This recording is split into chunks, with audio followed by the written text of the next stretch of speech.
Hello and welcome to a Mythmaker's Sidecast, the Lord of the Rings, a writer's journey. And we have reached today chapter 6. Now, I'm leading you through this, and my name is Julia Golding. I run the Oxford Centre for Fantasy, but I'm also an author. So when I approach Lord of the Rings, which is my favourite book, I'm always doing it from the point of view of being a fellow author and admiring and envying, in many cases, the skill that Tolkien's put into writing his novel. And I'm hoping that by showing you some of the things that I see as an author, that you'll enjoy Lord of the Rings even more on your next read through. And today we have reached chapter 6, which is called The Old Forest. That's in the first book of the Fellowship of the Ring. Now, the headline here is we're finally getting out of the Shire. Hooray! It's taken a while to get to this point. And I think some of the really interesting things about this chapter is that it's a transition really into we're shaking off some of the last of the younger tone that Tolkien started with. If you remember, he thinks he's writing a continuation of The Hobbit. So there are times where it seems more in a nursery than in a sort of adult world. It sort of fluctuates between those tones. But also we do get the deepening shadows, which I think is more indicative of what is to come. Anyway, you can think about it in 4 sections. The first one is the short passage of actually getting up and leaving. The second part is the frustration of trying to pass through the old forest. The third section is the episode where they get trapped by Old Man Willow. And then the final section is when Tom Bombadil comes to the rescue and they finally escape the forest. But first of all, let's look at them getting up and getting ready to go. A couple of things here, which I think are worth pointing out, is that we've now got Merry has joined us as part of the first stage of this fellowship, and we get to see their roles, what jobs they take before they add to their number Aragorn and the other characters.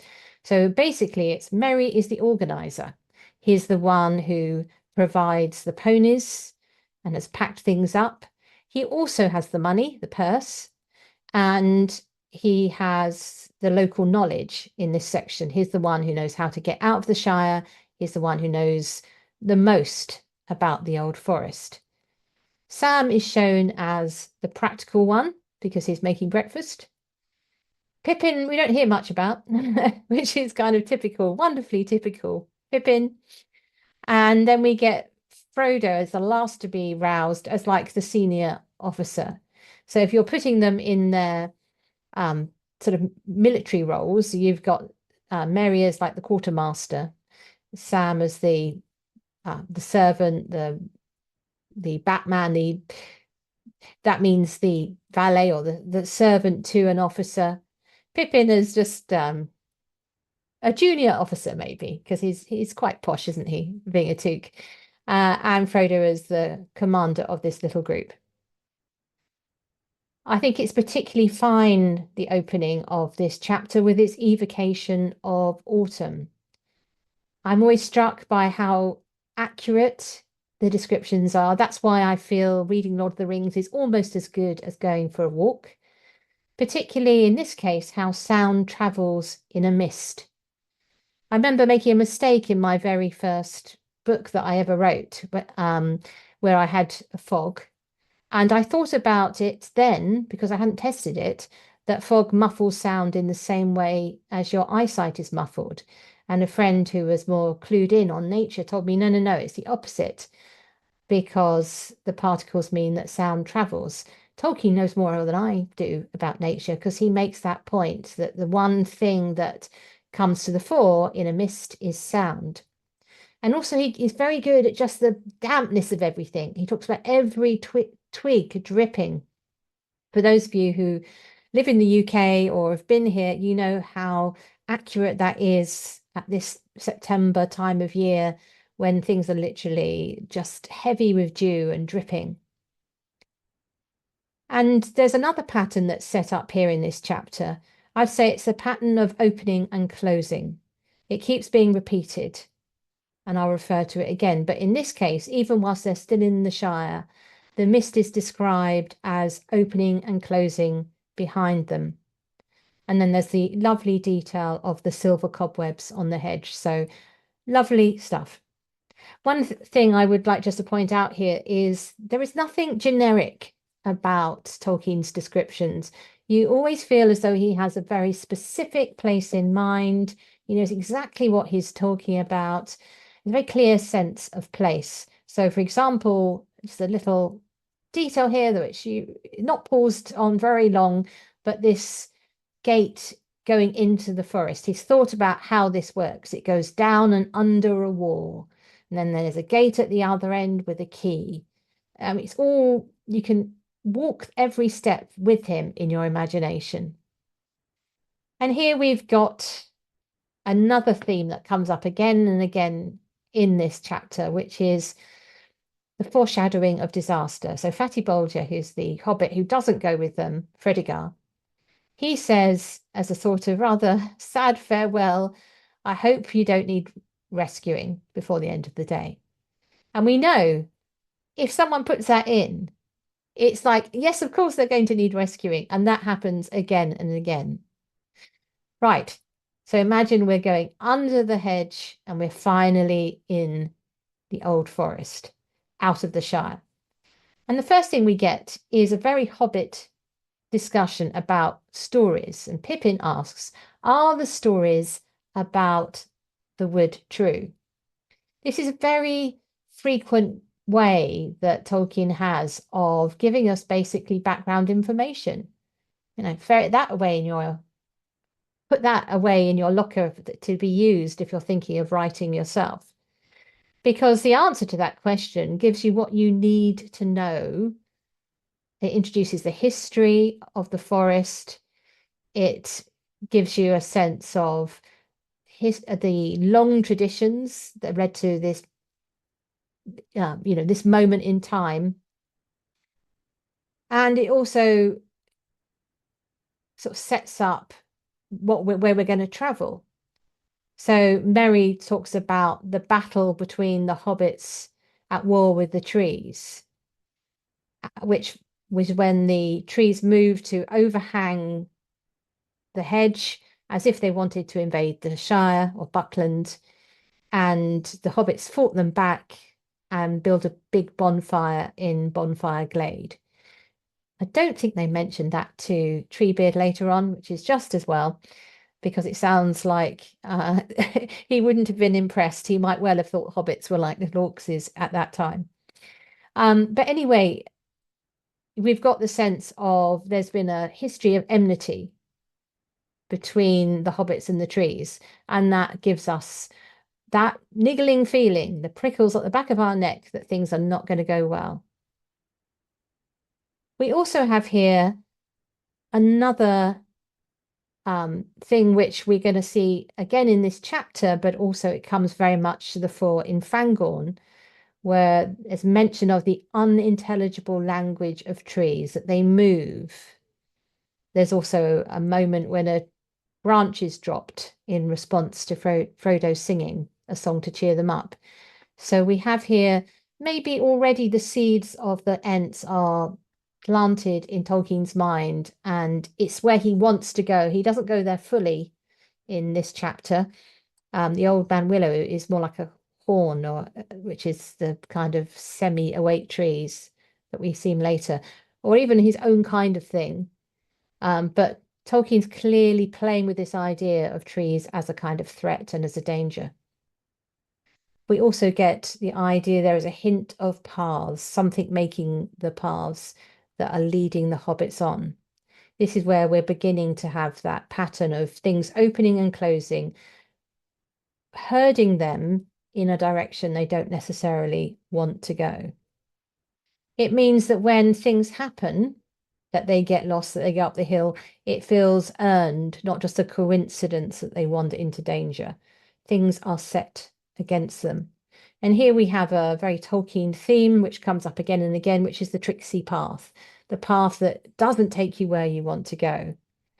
And that's a very concrete example of the need an author has to put obstacles in the paths of the main characters. It's very literal. In this case, it's you can't get where you want to go, but you need to make your heroes suffer to get where they want to go. It can't just walk straight to Bree. That's not a very good story. In that case, you would do the cinematic cut, which is what Peter Jackson chose to do.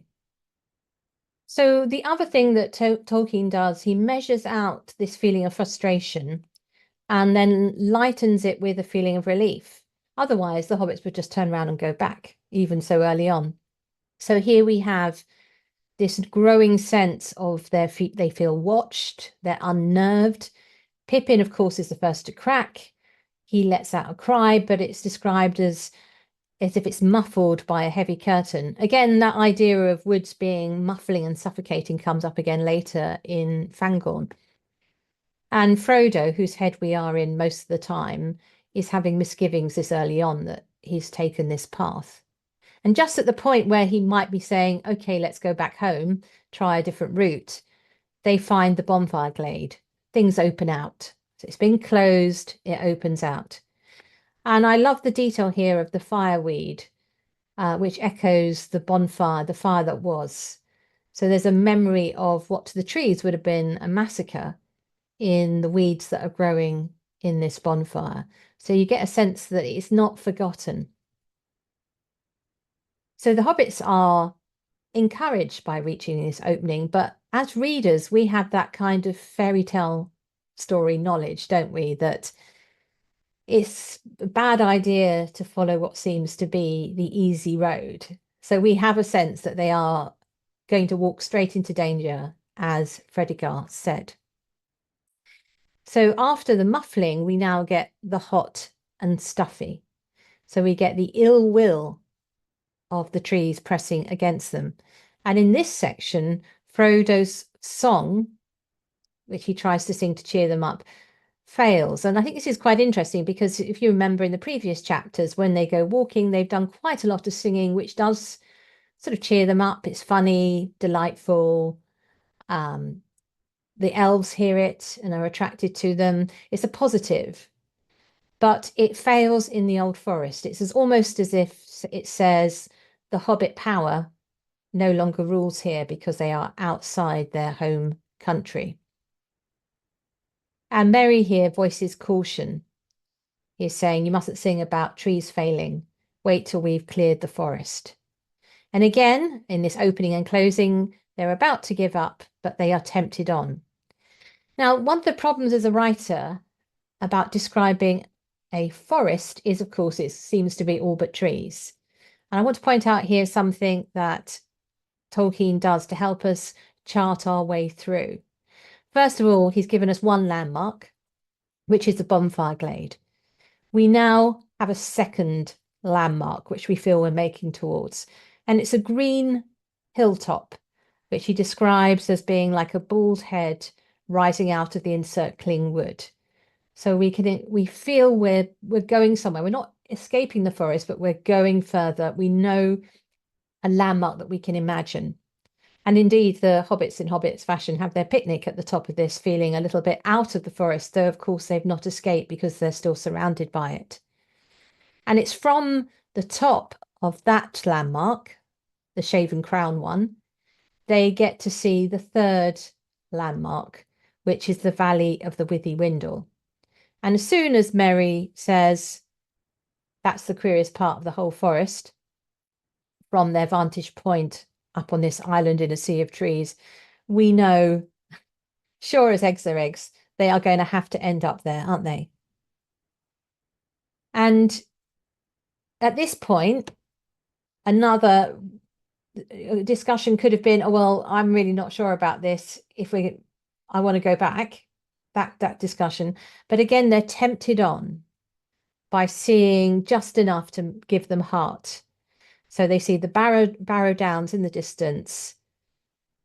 And so they think, okay, well, we were encouraged enough to go on. So this is another time round this same course, which we as the reader, we're getting the idea that the hobbits are being played with, being controlled by the outside force that is probably, well, it's the force of the forest. For those of you who are keen on the Hobbit, this will also have shades of the Mirkwood experience, where Bilbo and the dwarves are bamboozled by the vanishing paths of Mirkwood. But I think not in a fantasy sense, but just in an ordinary person sense, you get the strong impression that Tolkien is an experienced walker, because this is the experience of anybody who goes off a marked footpath through a wood. It's that feeling of frustration that you get in walking in nature in the English countryside. So both the fantastical is present, but it's also very grounded and very practical. It doesn't have to be any magic involved to get lost in a wood. There's some wonderful descriptions in this part about as they come off this hill. And I just wanted to read a couple of them because they seem to show just what a brilliant wordsmith Tolkien was. As they come off, he talks about the ground grew soft and in places boggy. Springs appeared in the banks, and soon they found themselves following a brook that trickled and babbled through a weedy bed. So that sentence feels soft and sort of springy and slow. In contrast to the next sentence, then the ground began to fall rapidly, and the brook, growing strong and noisy, flowed and leaped swiftly downwards. The pace is up, and it firms up like the land that's being described. Love all of that. It's just wonderful descriptions. And then we get the absolute pièce de résistance, which is the description of the valley of the Withywindle, and it starts with the line, "It was a golden afternoon." And you feel as you read this almost like you are going to sleep with them. A golden afternoon of late sunshine lay warm and drowsy upon the hidden land between. In the midst of it there wound lazily a dark river of brown water, bordered with ancient willows, arched over with willows, blocked with fallen willows, and flecked with thousands of faded willow leaves. Now, that repetition of willow is totally intentional. It's weaving a spell round us, has a sense almost of like an incantation. And early on here, there is a hint that the spell we're about to stumble into is already being woven. Wonderful stuff. Just as a little by the by, not far from Tolkien's house in Northmoor Road, which is where he was when he was writing this, is a river in Oxford called the Cherwell. And the Cherwell, as it winds its way, well, if you go upstream from the Cherwell, you find it is lined by willow trees. A lot of them are very old, with these cracked trunks that you can get inside. So he didn't have to go far to find the kind of trees he is describing. I mean, really not far. It's a 10-minute walk from his house, and he could be in the Cherwell Valley, which, particularly in those days before the development of Oxford, would have felt a very sleepy place indeed. So you can find inspiration on your doorstep. So we again have this little discussion between Merry and Pippin about whether or not the path that Merry has found is going to lead them anywhere. And because we've been trained now not to trust paths, we don't trust this one either, though it turns out that this is one we can trust because it leads us to Tom Bombadil. But at this point, before we know that, there is no sense of security about that path. And the next section in the story, because there's a little line break, is we stumble into the spell. And one of the signals for that is, after having described the buzzing of the pesky flies, suddenly everything goes silent. Very creepy. Except for the creaking of Old Man Willow. I don't know if you've ever heard a tree creak. I was once had the privilege of seeing those very great big fir trees in Marion country, the biggest trees in the world. And one of the extraordinary things about those trees is they creak as they sway. I don't know if willow trees creak, but this one does. I haven't been out to listen to a willow tree recently, but I imagine Tolkien had. And we are swept up in the spell. The language here is somnolent. The characters are having hard time stringing words together. And it sort of drags you down, the weight of this. It is because spells are often language, we are finding the spell of the language that is used to describe this having an effect on us as a reader. And if you listen to the audio version of that, it's even clearer.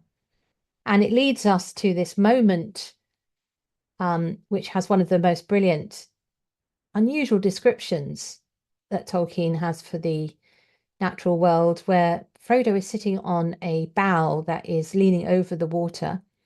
And he talks about seeing the roots straining down to drink, but he described them as gnarled dragonets. We're in the world where Smaug the dragon lives. Those little dragons' roots straining down to drink at the water, which perfectly sums up that kind of knotted appearance, the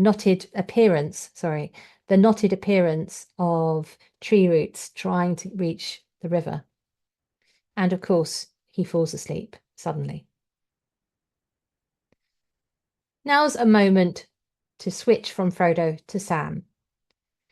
If you will remember that the idea about the point of view in this story is Frodo is compiling the history of the War of the Ring by the accounts of his friends. So this is Sam's account now that he's folding in here of what happened next. And we get the sense of the stubbornness of Sam, if we hadn't already got that idea in our head, and also his practicality. So when he drags, Frodo is thrown into the river. When he drags him out, Frodo says the tree threw him in. Sam's first instinct is to say, you just dropped off to sleep. He gives the most straightforward answer you can imagine.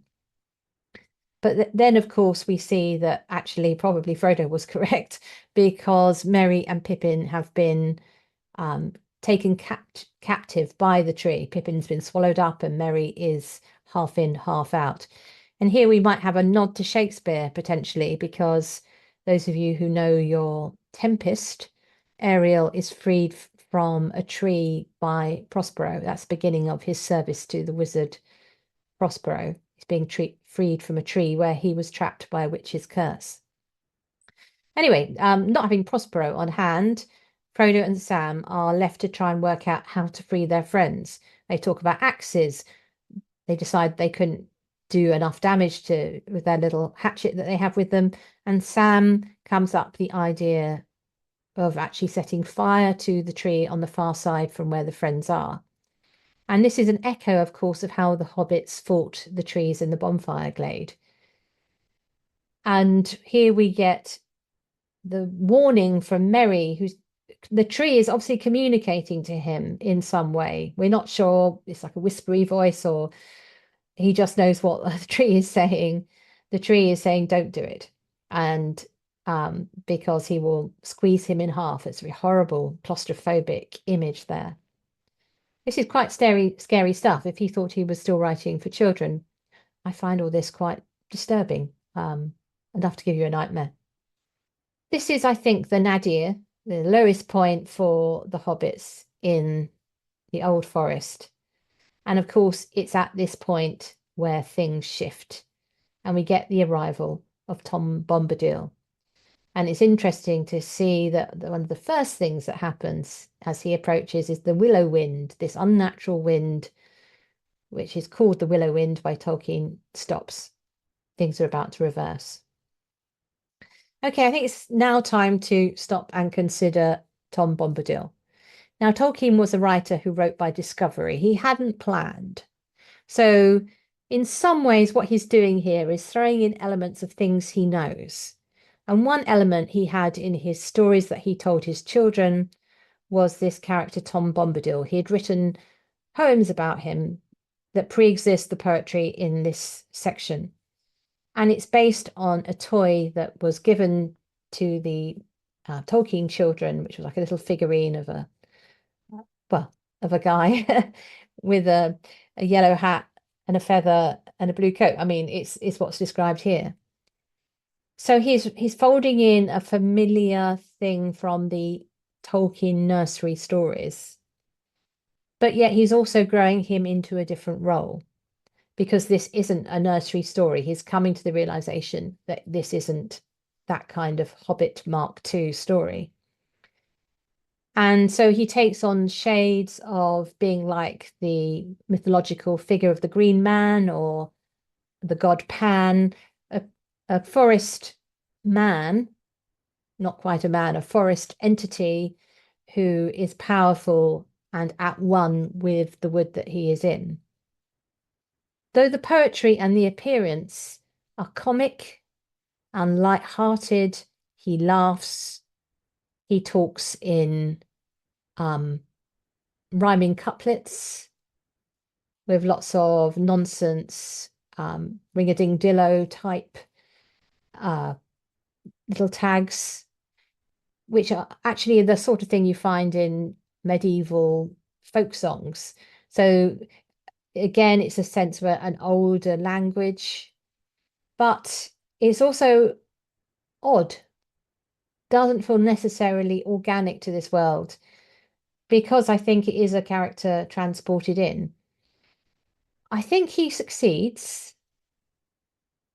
The oddest thing for me actually is the clothing. That these strong colors of blue and yellow are stand out, push him out, foreground him. So he doesn't fit the valley he's in. It's I know that Tom Bombadil is one of some people's favorite character. I think it's partly because he's like the adult who comes in the room when you're having a night terror as a child, and he can dispel the fears quickly and easily. It's a relief. And he's also, in a way, a voice of nature, representing nature. But there is something challenging, shall we say? Maybe that's as far as I'll go. Challenging about making him, folding him into Middle Earth.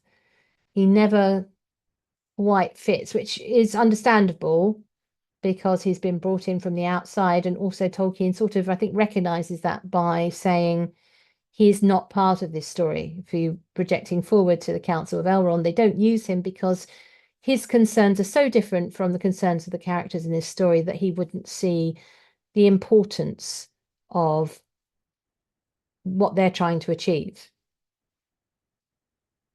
It's yeah. So anyway, let's carry on with Tom. He comes in like the adult who dispels the night fears.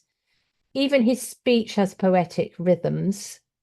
So he's always in a way singing. And the next little bit, so he is able to quite quickly and easily release the hobbits, tell off Old Man Willow, and says, "Come home for tea with me." Again, that feels a bit nursery, that solution, doesn't it? This is where I think we still got the echo of the Tolkien nursery tale still clinging on here. And the hobbits follow on after him, and they are chased to the haven of Tom's home through basically the scary things of the night, the whispering things that seem to be following them. And what's interesting here is that these dark things are nothing to do with Sauron. This is not anything that Sauron has touched or got any influence on. It's something older and deeper than Sauron, who of course is only a relative newcomer, being a servant of Morgoth. These things seem to have existed way beyond all of that, which is a bit like Tom.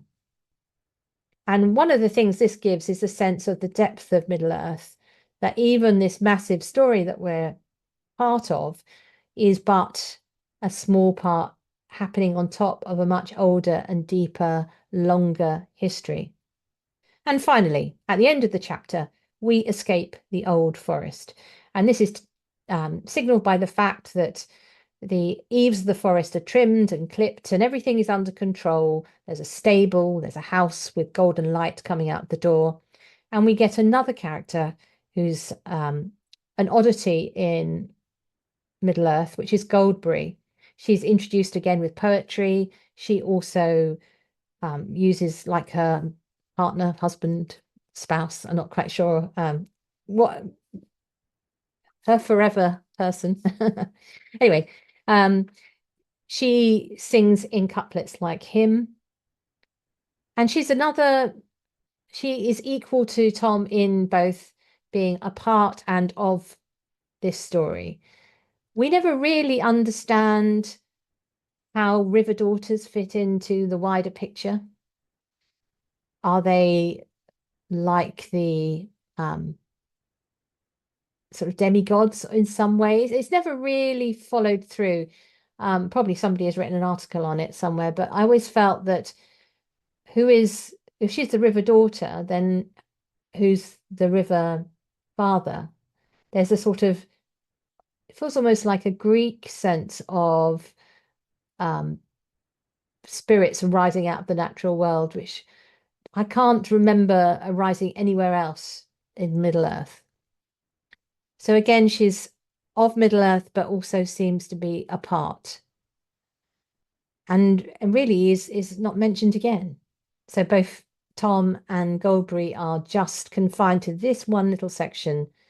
And except for Gandalf right at the end saying he's going to go and have a long talk with Tom Bombadil after all the War of the Ring is complete, they are living in their small little kingdom and they are not involved. So it's quite a bold move in terms of a book, because this section is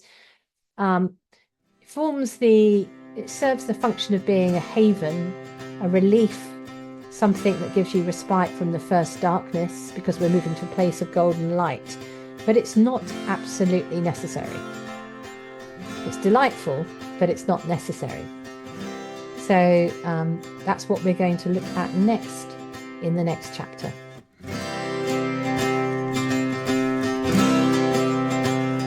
Thanks for listening to Mythmakers Podcast, brought to you by the Oxford Centre for Fantasy.